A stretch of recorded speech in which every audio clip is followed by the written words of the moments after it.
الحمد لله نحمده ونستعينه ونستغفره ونؤمن به ونتوكل عليه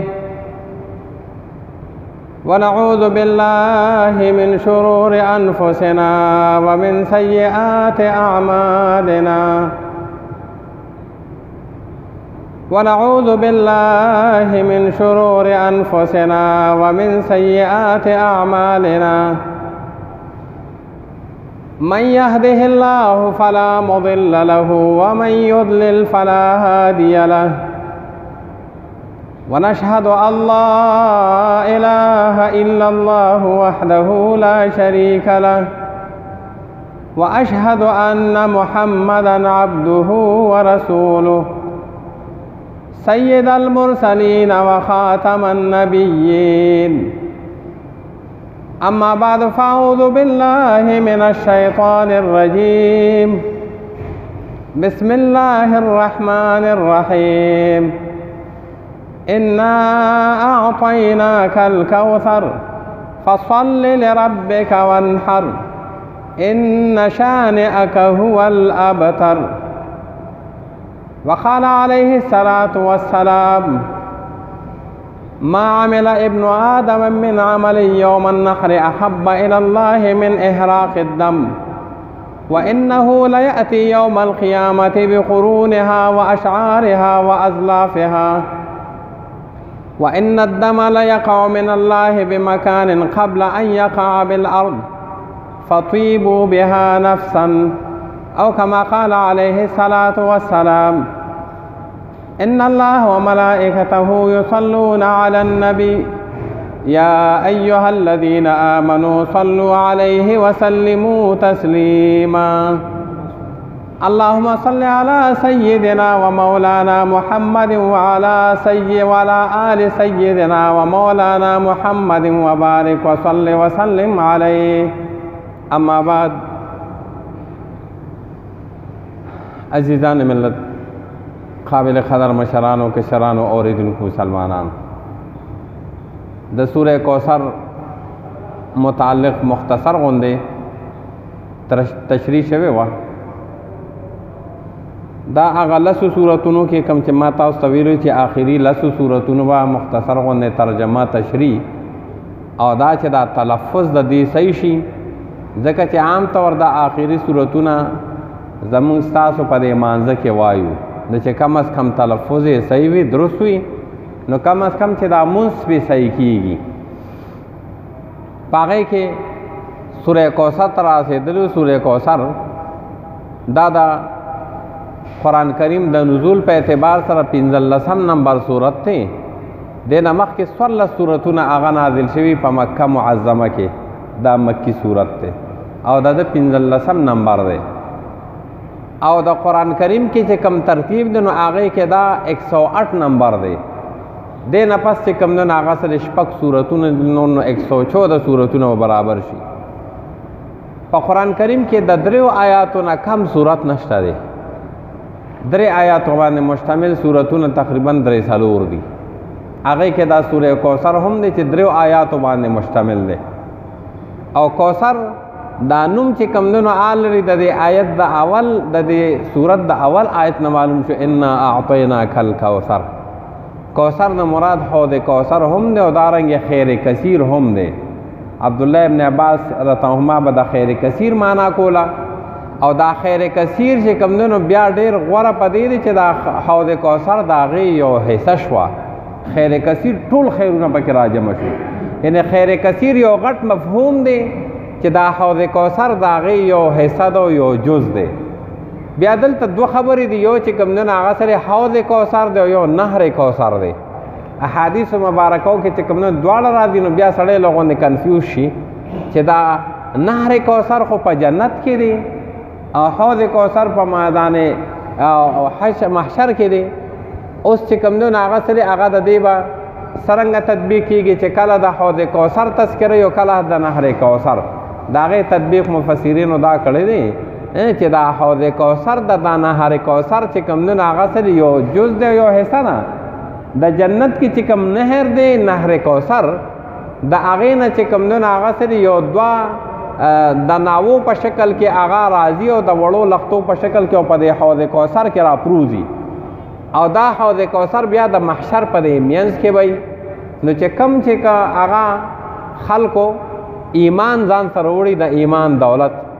نو د آقای دو جهان صلی الله علیه وسلم چې کومونو په لاس مبارکو باندې به د دې حوض کوثر نه اوبس کی الله زموږ ستاسو نصیب کی او ایمان در سره باری تعالی چې کومونو هغه دی ته یوړلی کی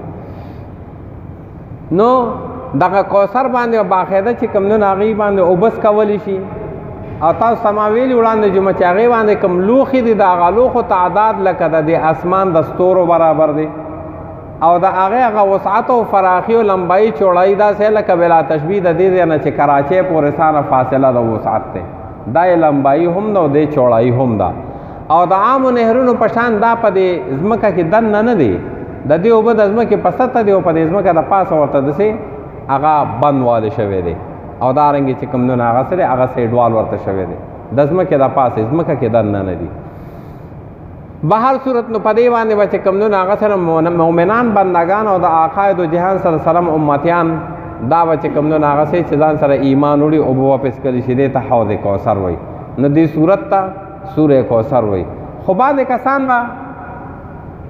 هغه د دې حوض کوثر د اوبو نه منې کړي شي بعضې کسان به منې کړي شي نو آقای دو جهان صلی الله علیه وسلم چې کوم نو هغه سره هغه گزارش وکړي چې دا خو زما امتیانو دا ولې د دې حوض کوثر نه منې کړي شو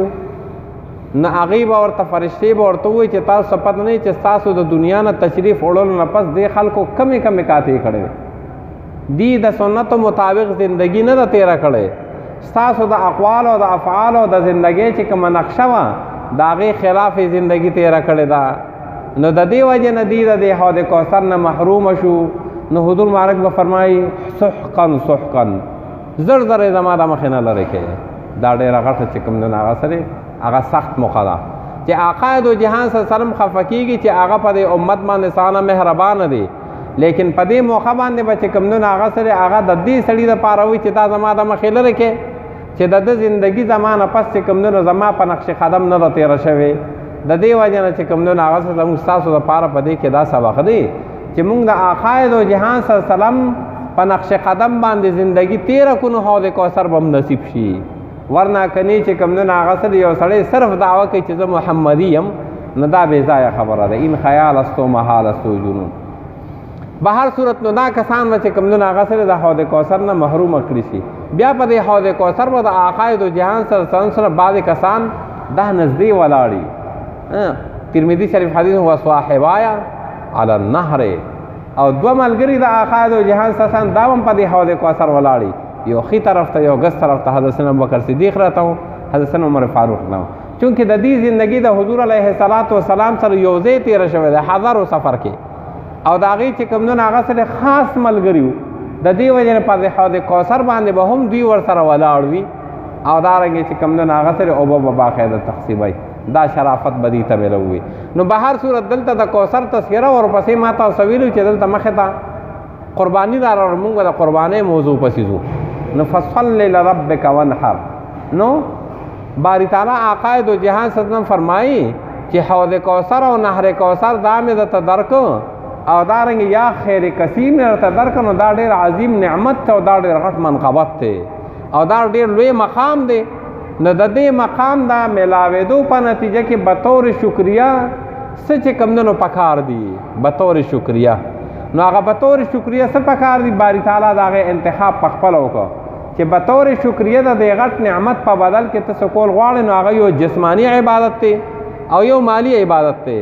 فصل لربک وانحر فصل لربک د الله دپاره عبادت وکړه وانحر او د الله دپاره قرباني ورکړه نو تاسو سما وړاندې جمعه ویلو دا زه خلاصه کې لګیم چې یو خدا ده چې په جسمانی عباداتو کې د ټولو نه اهم عبادت دا مزد دی په جسمانی عباداتو کې روژه شوه وغیره په هغې کې د ټولو نه اهم عبادت دا چې کوم نه هغه سره هغه مزد دی او د مزد به چې کوم نه هغه سره د قیامت په ورځ د ټولو نه اول تپوس کېږي سادی سرانه روز محشر کې جان گداز بود اولین پرسش از نماز بود. اول تپوس په چې کمونو هغه سره په جسمانی عباداتو کې د موز چې کمونو کیږي، په مالی عباداتو کې به د زکات کیږي. نو د دې وجه نه چې کمونو هغه سره هغه اول به د موز تپوس کیږي. نو وایي چې به طور شکریا مونځ وکړه، ونحر او قرباني ورکړه. نو ما تاسو ته ویلي چې عام طور چې کمونو هغه سره د مونځ سره په قرآن کریم کې متصل د زکات تذکر راغلی، لیکن دلته د قربانۍ تذکر راغله. وجه څه ده؟ نو د هغې تذکره کوي چې دلته کې دا زکات هم چې کوم مالی عبادت دی او قرباني هم مالی عبادت دی، لیکن دلته د قربانۍ انتخاب په دې وجې باندې وکړو. دوه وجې مفسرین بیانوي. یو خدا چې زکات خلک په پټه ورکوي، زکات نو د هغې چې کوم نو هغه څه ظاهرواله دسې کم کېږي، لیکن قرباني ښکاره کېږي. هر سړي ته پته لګي چې د فلاني څاروی اغوستی دی په دې ورځ حلالوي، او دارنګې د محلې مخې ته ټول لوی واړه یې وویني. نو هغه یو په پټه نه کېږي. او دلته کې مسله دا ده چې دلته ډېر عظیم چې کوم دی نو نعمت میلو دی، نو چې د الله جل شانه خصوصي قرب میلو شي، او که څه عبادت کولی شي جسمانی وي او که مالي وي چې د الله دپاره هغه خاص کرو شي. نو دا قرباني چې کوم دی نو په دې کې په دې موقع کې یو قسم لپا بت پرستو باندې او مشرکینو باندې یو قسم له هغه د هغې نه احتراز دی او هغې باندې رد دی چې دا مشرکین چې کوم دی نو دا خپلې قربانۍ کوي د بوتانو په نوم باندې. نو دلته دا قرباني د الله په نوم باندې وشي، نو چې رد راشي په مشرکینو باندې چې قرباني غوندې عظیم عبادت دا د الله په نوم باندې کېږي، نه چې کوم دی نو د بوتانو په نوم باندې. نو به هر صورت چې کوم دی نو هغه د قربانۍ تذکره راغله. اوس قرباني څه ته ویلې کېږي او دا کله نه چې کوم دی نو هغه سره وجود ته راغلی نه، نو چې څو پورې کله نه چې انسانان چې کوم دی نو هغه سره هغې ته وجود میلاو شوی دی، نو قرباني مو سره روانه ده. حدثې نه آدم علیه السلام چې کوم دی نو هغه سره هغه دنیا ته تشریف راوړو، بیا چې کوم دی د هغې اولاد کېدل، په هغې کې یو قابیل او حابیل او بیا چې کوم دی نو هغه سره نو اوله قرباني دی ورکړې وه، اوله قرباني. او د قربانۍ چې کوم دی نو سبب سو او وجه څه وه تاسو اورېدلي. به هر صورت دا انتخاب او د رشتې یو مسله وه چې قابیل چې کوم دی نو هغه سره هغه داسې زورور غوندې کس و، حابیل چې کوم دی نو داسې نیک غوندې بنده و. او هغه زمانه کې دا دغه و چې په کم کال به چې په یو کال به هغه الګ جینۍ پیدا شول، نو په بل کال به بیا الګ جینۍ پیدا شول. نو هغه وخت کې هغه شریعت کې دا جایز و چې د دې کال جینۍ د راتلونکي کال د الګ سره نکاح کېږي، او د راتلونکي کال چې د جینۍ د دې کال د الګ سره نکاح کېږي. هغه زمانه کې د امت د اضافې دپاره چې کوم دی هغه سره دا شریعت کې دا حکم جایز و. اوس چې کوم دی هغه سره هغه حرام دی چې خپل خور سره هم نکاح نه کېږي، که مخکې 10 کاله مخکې شوي او که 10 کاله وروستو، تر دې چې رضایي خور سره هم نه کېږي. رضایي خور پېژنئ، اکثر خلک په دې باندې نه پوهېږي. کمې یو پردی جینۍ ده او تا سره ستا د مور پی خوړلي دي، تا سره ستا د مور چې کوم دی نو پی خوړي، دا ستا رضایي خور ده. و امهاتکم التي ارضعنکم و اخواتکم من الرضاعه، باری تعالی فرمایي کومې خویندې چې تاسو سره پی خوړلي دي، یعنی باری جینۍ کې دي لیکن ستاسو سره ستاسو د مور پی خوړلي دي، یا باری جینۍ ده خو تا هغې سره د هغې د مور پی خوړلي دي، نو د دغې جینۍ سره هم نکاح نه کېږي. نو که تا هغې سره د هغې د مور پی خوړلي د هغه جینۍ، نو د هغه زنانه یو لور هم په تا باندې نه کېږي. دا کم کس کم هلک چې د هغه زنانه پی خوړلي، د هغه زنانه یو لور هم په دې هلک نه، دا د دغه زنانه رضایي زوی شو، نو د ټولو لوڼو یې رضایي رور شو. او که یو جینۍ چې کوم دی هغه سره هغه تا سره ستا د مور پی خوړلي، نو دا جینۍ چې کوم دی هغه سره نه تا باندې نه ستا په یو ورور باندې کېږي. البته د دې جینۍ نور خویندې تا باندې هم کېږي او ستا پرونو باندې هم کېږي، خو مسله پیچیده ده. ګورئ چې کوم ځای کې داسې دغې نو د ملا صاحب نه به تپوس کوئ، او دارنګې چې کوم دی هغه سره د مستند نه ګورئ. دا باریکه مسله ده. کله کله دې کې داسې شوي چې پوره نکاح پکې شوي او حالان کې دا نکاح نه کېږي، دا نکاح نه کېږي ځکه دا چې کوم د خور ده، د خور سره چې نکاح نه کېږي. نو به هر صورت هغه زمانه کې به نکاح کېدله. صحیح شو. نو آدم علیه السلام د هغه روټین مطابق چې کوم دی هغه سره قابیل ته وویلې چې ته به د حابیل خور سره نکاح وکړې، او حابیل به چې کوم دی نو ستا خور سره نکاح وکړي. نو د حابیل خور قدرتي طور چې کوم لږ غوندې هغه رنګ یې کمزور و د حابیل، او د قابیل د خور رنګ ښایسته و. قابیل وویلې چې نه داسې نه ده، زه به د خپلې خور سره ما سره چې په دې کم پیدایش کې پیدا شوې ده او ما سره کم د کم چې کوم دی هغه سره هغه د بطن نه پیدا نه، نو زه به د دې سره نکاح کوم. او حابیل د خپل خور سره نکاح وکړي، لیکن هغه وخت کې دام ناجایز و چې د یو کال والا ورور خور هغه نکاح وکړي، د بل کال والا خور سره نکاح کېدله لیکن د هغه کال والا خور سره نه کېده. نو هغه دا زور چلو چې نه داسې نه ده، داسې نه ده، چونکې شرعي مسله داسې وه. آدم علیه السلام بیا چې کوم هغه سره فیصله وکړه د قرآن مطابق، یعنې د وحي مطابق چې داسې وکړي چې تاسو دواړه چې کوم هغه سره قرباني ورکړئ. نو چې د کم کس قرباني قبوله شوه نو هغه د قابیل یو خور سره نکاح وکړي. نو که د قابیل قبوله شوه خو هغه به دغه خور سره کم چې د سره په کم کال شوې ده، او که د حابیل قبوله شوه نو دی به د هغې سره نکاح وکړي او قابیل به د د خور سره وکړي. ظاهره خبره دا صرف چې کوم هغه سره یو فیصله وه چې ظاهر یو حکم مخې ته راشي او قابل دې سره دا دې باندې مطمئن شي. خو چې کله اذ قربا قربانا فتقبل من احدهما ولم يتقبل من الاخر، دواړو قرباني ورکړه، د یو قبول شو د بل قبول نه شوه. قابیل چې کوم دن هغه سره د خپل زمیندار غوندې سړی د خپل فصل څه حصې د الله په نوم ورکړه، او حابیل چې کوم دن هغه سره هغه ګړې بیزي یې وي، یو مضبوط غوندې ګړې د خدای په نوم باندې ورکړه، په اخلاص باندې بنا و. د حابیل قرباني قبوله شوه او د قابیل چې کوم دن هغه سره هغه قبوله نه شوه. هغه وخت کې د قبولیت دا ترتیب و لکه په دې زمانه کې خو مونږ ته پته نه لګي، مونږ ته پته نه لګي، مونږ قرباني ورکو په خپله یې وکړو، په خپله لن ینال الله لحومها ولا دماؤها ولکن یناله التقوی منکم. باری تعالی فرمایي ستاسو د قربانۍ خو نه وینه هغه باری تعالی ته میلاویږي او نه چې کوم نه غوښه میلاویږي. دا وینه زمونږ د سترګو په وړاندې توی شي او داسې نالۍ کې لاړه شي، ټیک شو، او غوښه چې کوم تاسو په خپلو خورو په غریبانو یې وخورو، لیکن باری تعالی ته چې کوم څیز میلاویږي هغه اخلاص دی او دارنګې چې کوم نو صحیح نیت دی، ولکن یناله التقوی منکم. نو د دې وجې نه چې کوم نه هغه سره هغه نو مونږ ته پته ونه لګي چې قبول شو که نه شو، خو دا د قبولیت نښه ده چې اخلاص باندې بچې په اخلاص سره نمود او ریا پکې نه وي، قربانۍ کې چې کوم د ځان ښودنه نه وي، صرف دا چې زما په دې مال کې په ما باندې د الله دپاره یو حصه بطور قربانۍ چې کوم دنو واجب ده، دا حصه چې کوم دنو زه هغه څه کوم د الله په نوم باندې ورکوم چې ذمه مې فارغه شي، ټیک شو، ذمه مې فارغه شي. د دې وجې نه چې کوم دنو هغه سره پخوا زمانو کې به کلو کې دا مسله وه، کلو کې به دا مسله وه تاسو چې هغې به چا قرباني کړې وه نو اکثر به هغه وینه په دې ور باندې اچولې وه، وینه به په ور باندې اچولې وه. دا به د دې خبرې نه کوه چې د کور والا قرباني کړه. او د دې دوه نښې دي، دوه صورته دي. یو خدا چې کوم نه هغه سره چې د کور والا قرباني کړه دا لوی خلق دی او خلکو ته دا شو کوي چې ما قرباني کړې بل چا نه ده کړې. یو دا نښه ده، یو صحیح نښه ده، د مسلمان سره یو صحیح نښه ده هغه دا چې د کور والا قرباني کړي نو که څوک غریبي او څوک محتاجي او غوښې ته ضرورت نو چې زمونږ ور وډوئ چې وره ورکړو. مونږ ته خو نه دی معلوم چې کوم سړی محتاج دی او کوم ته غوښه ورکول پکار دی بالفرض. نو دا چې کوم نه دا صحیح نیت دی نو مونږ صحیح نیت زمونږ تاسو سره برابر کړو، ځکه چې کوم نه هغه سره یو مسلمان که یو کار کوي نو هغه پس یو صحیح نیت باندې به کوي، صحیح شو. او بیا قربانۍ چې دی په زرګونه روپۍ ورکوي نو خامخا د هغې سره به صحیح نیت لګېدلي. الله دې موږ ستاسو اخلاص او صحیح نیت نصیب کړي. نو به هر صورت چې کوم نه هغه سره هغه زمانه کې دا مسله وه چې داسې نه وه چې خبره به داسې پاتې شو. د قبولیت دا نښه وه چې اور به راغی او دارنګې چې کوم نه هغه سره حتی یأتینا بقربان تأکله النار، قرآن کریم کې د هغې تذکره ده چې تر دې چې داسې قرباني چې کوم نه هغه پیغمبر ته به ویلې قوم چې داسې قرباني ته پیش کړي چې هغه اور وخوري، نو د اور خوراک به د قربانۍ د قبولیت نښه وه،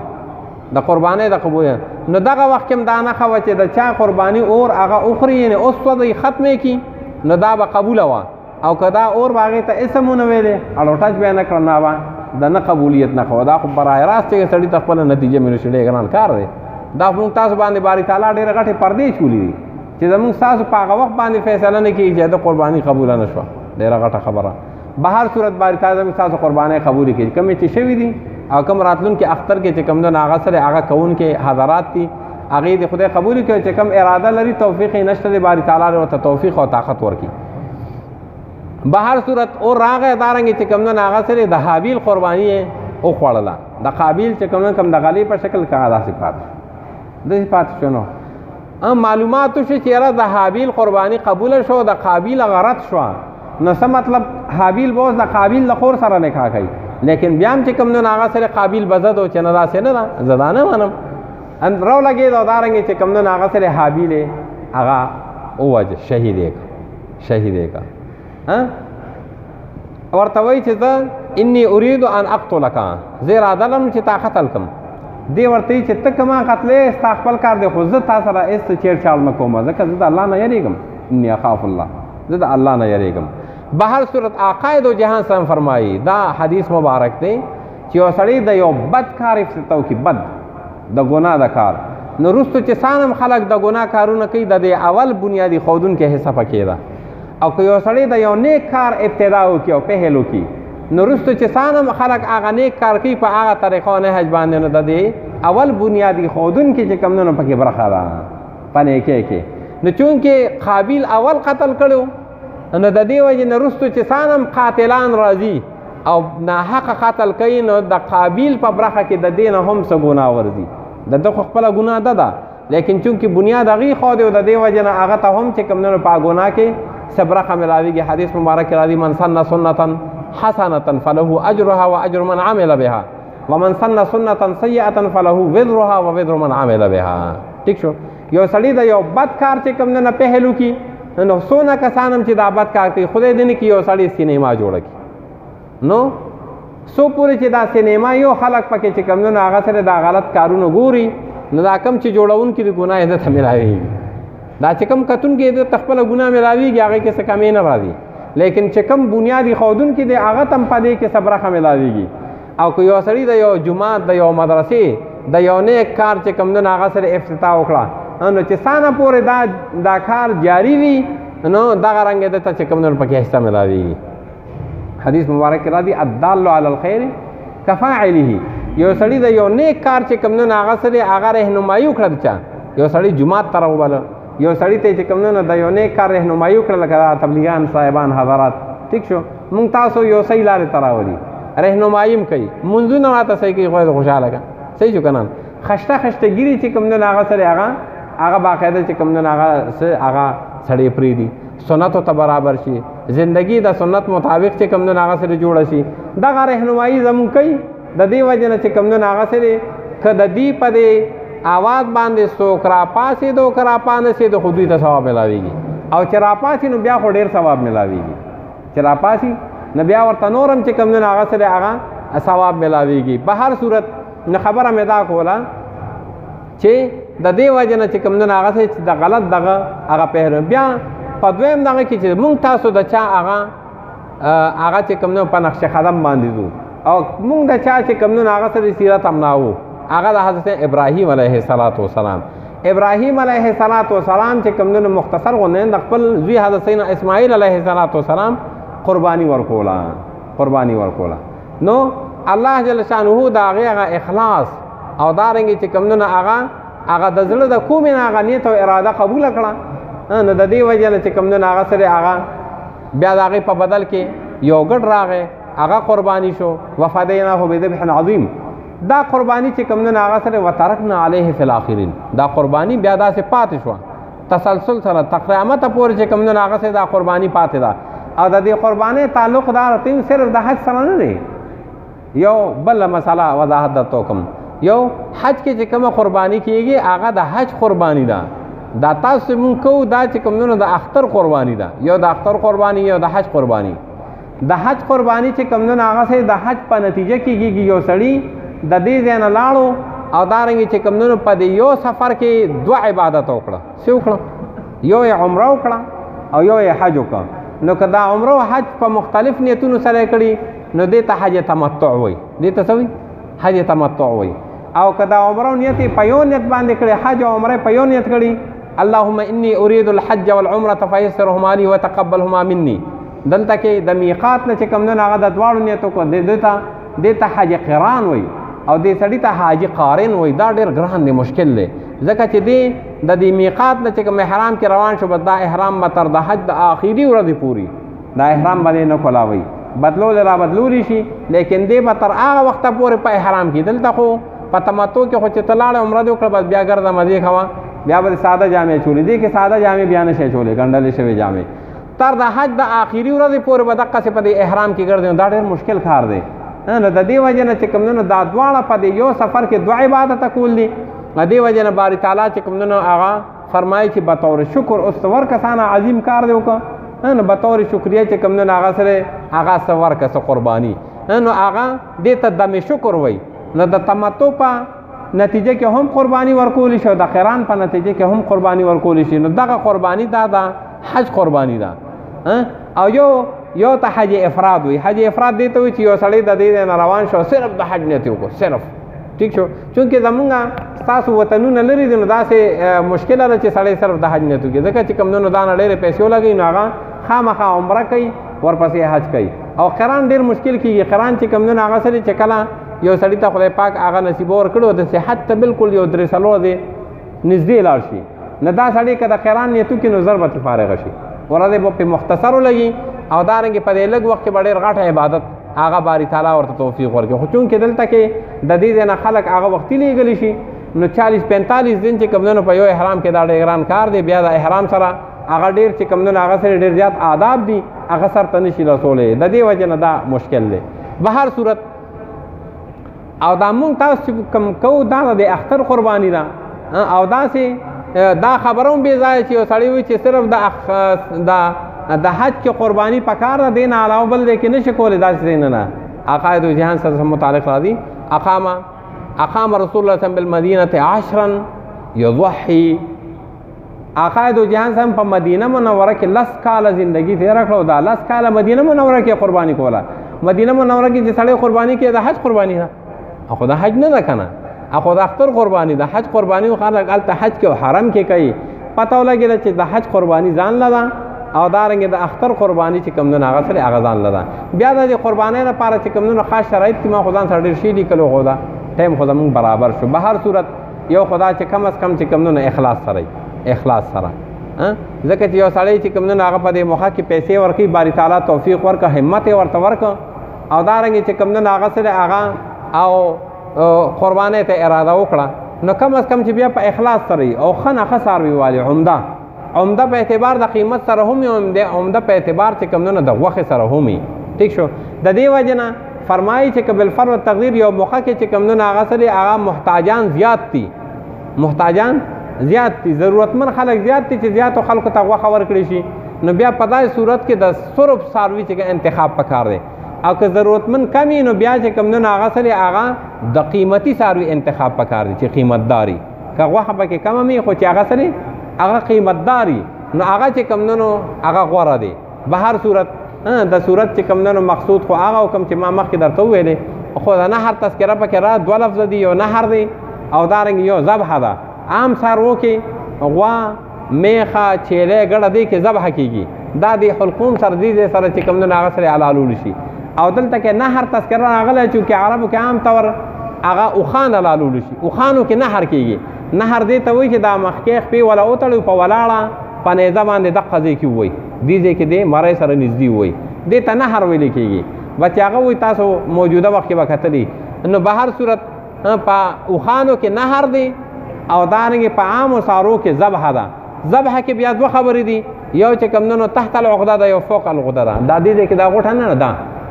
د دې لاندې حلالې دې غوټې سره نږدې صحیح ده د دې نه بره دې ځای کې حلالې صحیح ده. تحت العقده فوق العقده دا دواړه صحیح دي. به هر صورت او بل یو ذبح اضطراري ده یو اختیاري ده. اختیاري چې کومه دا چې موږ تاسو کومه څاروي رو پردو او حلالې کو دې ته ذبح اختیاري وایي. او یو ذبح اضطراري ده. اضطراري دې ته وایي چې دا څاروي د نه منډه کړو کوي ته پرېوته یا دا څاروي د نه منډه کړو بیا چې کوم قابو کېږي نو سیري شي. په داسې صورت کې چې کوم هغه سره دې ته ذبح هغه چې کوم اضطراري وایي په تماچه وغیره یا په دغه به اولی چې صرف لوګو نه قابو شي بیا قابو کېږي نه بیا په چاړه باندې حلال کې په تماچې سره نه حلالېږي. او کم چې کوي وغیره ته پرېوته نو دا په تیره سیز باندې چاړه توره وغیره برچا یا چې کوم داسې سپاغې وی اب په د بره نه ورولې چې هر دی یې ولګېدو وینه چې کوم توی شو بس دا حلال شو. دې ته ذبح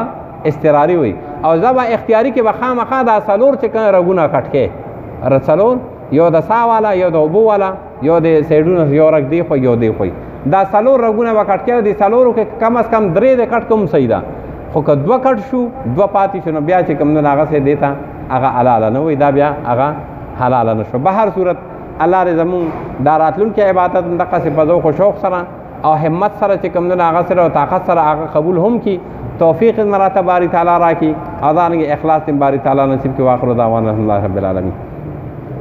دعا کہ ربنا تقبل منا انك انت السميع العليم وتب علينا انك انت التواب الرحيم. ربنا فاغفر لنا ذنوبنا وكفر عنا سيئاتنا وتوفنا مع الابرار. ربنا وآتنا ما وعدتنا على رسولك ولا تخزنا يوم القيامة انك لا تخلف الميعاد. دعا کہ زموږ تاسو مشران کوم چې وفات دي باری تعالی مغفرت کامله عاجله نصیب کی قبول باری تعالی منور و معطر کی مخ کی زندگی بار خیسته کی کم کسان بیماران دي حاضر جمع کی دي کورونو هسپتالونو کې نارینه زنانه ټولو د باری تعالی صحت کامله عاجل ورکي باری تعالی د خپل خلی لاړې دارو کې او زر تا زر باری تعالی چې د نیکو اعمالو د پاره ورته صحت عافیت توفیق ورکي. کوم کسان قرضداري تنگ دستي باری تعالی د غیب نمرستو کې الله جل شان د خپل خزانونو وته ډېر ورکړو کې د چا اولاد نشه باری تعالی نه کمل صالحه نارینه زنانه اولاد ورکي د چا صرف زنانه اولاد د باری تعالی ورته نارینه ورکي د چا دواړه شته باری تعالی ورته د سترګو یخوالو ګرځول کوي صحیح جانشین وګرځول کې او دیندار جانشین ولا ثابت کې اخر خاتم بن ایمان کې حضور علیه الصلاۃ والسلام د امت لپاره سانه د خیر دعاګانې وختم ټول بکې برخه وکي سانه شر فتات فتنون عمل هم ته حفاظت راکې د حضور علیه الصلاۃ والسلام طریقو باندې ژوندۍ تیرول آسان کې غیر طریقونه تبارک تعالی نفرت پیدا کې وصلی الله تعالی علی خیر خلقه محمد وعلى آله واصحابه اجمعین برحمتک یا ارحم الراحمین. سنتو کې